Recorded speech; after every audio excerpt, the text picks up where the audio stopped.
හොඳයි මම කියලා දෙන්නම් දැන්. ඔබට කෝඩ්ස් පිළිබඳ යම් දැනීමක් තියෙනවා.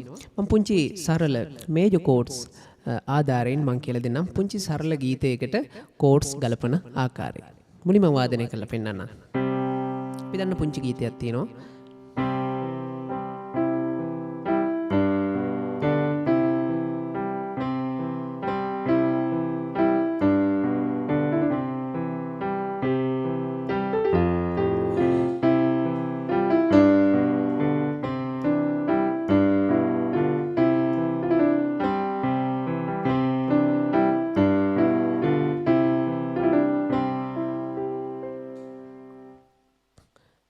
මේ ගැහුවේ කෝඩ්ස් 3යි. මුළු ගීතේටම ගැහුවේ කෝඩ්ස් 3යි. අර ෆැමිලි කෝඩ්ස් යටතේ එන C ෆැමිලි එකට අදාළ C F G කියන කෝඩ්ස් තුනෙන් තමයි මේ ගීතේට ගලපලා තියෙන්නේ. හොඳයි අපි බලමු කොහොමද ස්වර ගැලපුණේ කියලා. හොඳයි ෆැමිලි කෝඩ්ස් ආධාරයෙන් තමයි අපි මේ පුංචි ගීතේට කෝඩ්ස් දැන් දාන්නට බලාපොරොත්තු වෙන්නේ. ඔබ C ෆැමිලි එකට අදාළව ඒ දෙන ෆැමිලි කෝඩ්ස් ටික අයිනකින් සටහන් කරගන්න. ඒ කෝඩ්ස් සහ එම කෝඩ්ස් වල යෙදෙන නෝට්ස්. C මේජර් කෝඩ් එකේ සා ගා පා, F මේජර් කෝඩ් එකේ මා දා සා, G මේජර් කෝඩ් එකේ පා නී රී, එතකොට G සෙවන්ත් කෝඩ් එකේ පා නී රී මා, පා නී රී මා. ඔන්න ඔය හතර මුලින් ලියා ගන්න ඔබ. ඔය හතර ඇති අපිට මේ පුංචි ගීතේට සංගීතයේ කෝඩ්ස් නිර්මාණය කරන්න. රයිට් ස්වර ප්‍රස්තාරය බලන්න. සා සා ගා ගා రీ రీ ගා, සා සා ගා ගා రీ రీ සා, පා පා මා පා මා ගා මා ගා రీ, සා రీ ගා రీ ගා මා ගා రీ සා, සා రీ ගා రీ ගා මා ගා రీ සා. ඔය ස්වර ප්‍රස්තාරය අපි බලමු පළවෙනි පේලිය. සා සකිනකොට ඒ ස්වර තියෙන්නේ C මේජර් කෝඩ් එකේ. C මේජර් කෝඩ් එකේ සා ගා පා කියන ස්වර වලින් සා ස්වරේ සහ ගා ස්වරේ තියෙනවා. එහෙනම් අපි ලේසියෙන්ම මෙතෙන්ට දානවා C මේජර් කෝඩ් එක. සා සා කියනකොට C මේජර් අල්ලනවා. ගා ගා කියනකොටත් C මේජර්. සා සා ගා ගා. මොකද මේ C මේජර් නෝට් කෝඩ් එකේ තියෙන ස්වර නිසා. రీ කියන ස්වරේ තියෙන්නේ මොකේද බලන්න. මෙන්න G මේජර් කෝඩ් එකේ. පා නී රී කියලා ඒ ස්වර තුනේ දෙන්නේ. ඒතර රියන්න තියෙන්නේ මේ ෆැමිලි කෝඩ්ස් තුන අතරින් G මේජර් කෝඩ් එකේ පමණයි. එහෙනම් අනිවාර්යයෙන්ම రీ යෙදෙන තැනක අපි දාන්න ඕන G කෝඩ් එක. සා සා ගා ගා రీ రీ ගා. రీ කියනකොට අපි G දැම්මා. ආයි ගා කියනකොට C. දෙවෙනි පෙළි බලන්න. සා සා ගා ගා පහසුවෙන්ම තේරෙනවා. සා සා ගා ගාමයි තියෙන්නේ. එහෙනම් C කෝඩ් එක. రీ రీ කියනකොට G දැම්මා. සා කියනකොට C. රයිට්. ඊළඟ එක බලන්න. පාපා මපම ගා මගරි. පාපා කියනකොට පාපා කියනකොට බැල් බැල්මට ඕකට කෙනෙක්ට G දාන්නත් පුළුවන් මෙහෙම. පාපා කියලා. හැබැයි වඩාත් ගැලපෙන්නේ ප්‍රධාන කෝඩ් එකේ. දැන් C මේජර් කෝඩ් එකේ නම් සා යෙදෙන තැන්වල, ගා යෙදෙන තැන්වල, පා යෙදෙන තැන්වලත් C කෝඩ් එක දාන්න පුළුවන් නම් තමයි වඩාත් ගැලපෙන්නේ. ඔබ බලන්න පාපා කියනකොට C කෝඩ් එක දාපුවම ගැලපීම වැඩි.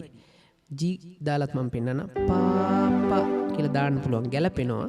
හැබැයි අර ප්‍රධාන ෆැමිලි කෝඩ්ස් යටතේ යනකොට ප්‍රධාන කෝඩ් එක C නම් C එකේම තමයි පායන්නට වැඩිපුර ගැලපෙන්නේ. පාපා යනවා අපි දානවා පාපා කියනකොට C කෝඩ් එක පාපා මපම කියනකොට මයන්න දෙසරයක් ඉදලා තිනවා. පයන්න වෙනම එක වතාවක් පමණයි. එතකොට මේ කෝඩ් එකේ මයන්නට තමයි වැඩි බරක් තියෙන්නේ. ඒ නිසා අපි F දානවා මපම. පාපසි මපම කියනකොට F. ආයි ගාමගරි ගා කියනකොට C. මොකද ගයන්න C කෝඩ් එකේ. రీ කියනකොට G. රියන්නට G. සාරිගා කියනකොට C. රීගාම කියනකොට ඔන්න G7 කෝඩ් එක අපිට ඕන වෙනවා. මම කිව්වේ ෆැමිලි කෝඩ්ස් අතරේ ඒක ලියා ගන්න කියලා. G7 කෝඩ් එකේ තියෙනවා පානී රීත් එක මේ මයන. එතකොට රීගාම කියනකොට රියන්නයි මයන්නයි දෙකම තියෙනවා G7 කෝඩ් එකේ. ඒ නිසා අපිට පුළුවන් පහසුවෙන් මේ G7 කියන කෝඩ් එක මෙතෙන්ට යොදන්න. බලන්න ලස්සන. සාරීගා කියනකොට C රිගම කියනකොට G7 ගාරිසා කියනකොට C. පැහැදිලිද? සාරීගා රිගම කියනකොට G7 එක යොදලා තියෙන්නේ ගාරිසා. මොකද G7 එක යදුවේ රියන්න සහ මයන්න කියන ස්වර දෙකම තිබෙන නිසා. මම හිතනවා පැහැදිලි කියලා. ඉතින් ඔය ආකාරයට ෆැමිලි කෝඩ්ස් පමණක් භාවිතා කරලා ඔබට පුළුවන් ඊටාම පහසුවෙන් මේ පුංචි සින්දු ගන්න. ලොකු ගීත වලට එකපාරට හිත යවන්න එපා. පොඩි සින්දු ගන්න. පොඩි ස්වර ප්‍රස්තාරවල ළමා ගීත, ඔය පොඩි සරල ගීත අරගෙන මේ ෆැමිලි කෝඩ්ස් පාවිච්චි කරලා ඔබ බලන්න ස්වර ප්‍රස්තාරයට කෝඩ්ස් උදන්න. මට අරමුණු වුණේ ඒකයි ඔබට මේ හැකියාවට මුල පුරන්න. ඉතින් මින් එහාට තියෙනවා තව ස්ටෙප්ස් තියෙනවා. විශේෂයෙන්ම රිලේටිව් මේජර් කෝඩ්ස් සහ රිලේටිව් මයිනර් කෝඩ්ස් ගැන දැනුම අපිට මේ කෝඩ් එක වැඩ කරනකොට හරි වැදගත් වෙනවා මේ නිර්මාණය ලස්සන කරගන්නට. සහ මේ ගීත ස්වර ප්‍රස්තාරේ උනත් ඔබට වාදනය කරනකොට ඔබට තේරෙනවා එතකොට මෙන්න මෙතන මේ රිලේටිව් මයිනර් එක දැම්ම නම් ලස්සනයි. මෙන්න මෙතන මේ රිලේටිව් මේජර් එක දැම්ම නම් ලස්සනයි කියලා. අපි ඒකට ඊළඟ ස්ටෙප් එකට යමු. ඒ වෙනකම් ඔබ මේ ෆැමිලි කෝඩ්ස් chart එක හොඳට බලන්න. ඒකේ C එකේ යන සින්දුවක් නම් ඒ කෝඩ්ස් තුන ඒ හතර පාවිච්චි කරලා සමන්ත් එකත් එක්ක ඔබ උත්සාහ කරන්න. F එකේ යන සින්දුවක් නම් ඒ කෝඩ්ස් හතරත් එක්ක උත්සාහ කරන්න.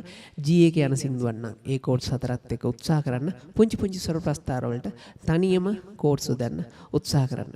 මම විශ්වාස කරනවා එදා මම කරපු ස්වර අභ්‍යාස පාඩමෙන් ඔබ හොඳ පුහුණුවක් ලබා ගන්නට ඇති කියලා. ඒකටත් මේ දැනුම එකතු කරගන්න කෝඩ්ස් එක්ක. එතකොට පුළුවන් අපිට අත් දෙකෙන්ම වාදනය කරලා ලොකු සතුටක් වින්දනයක් ලබන්න.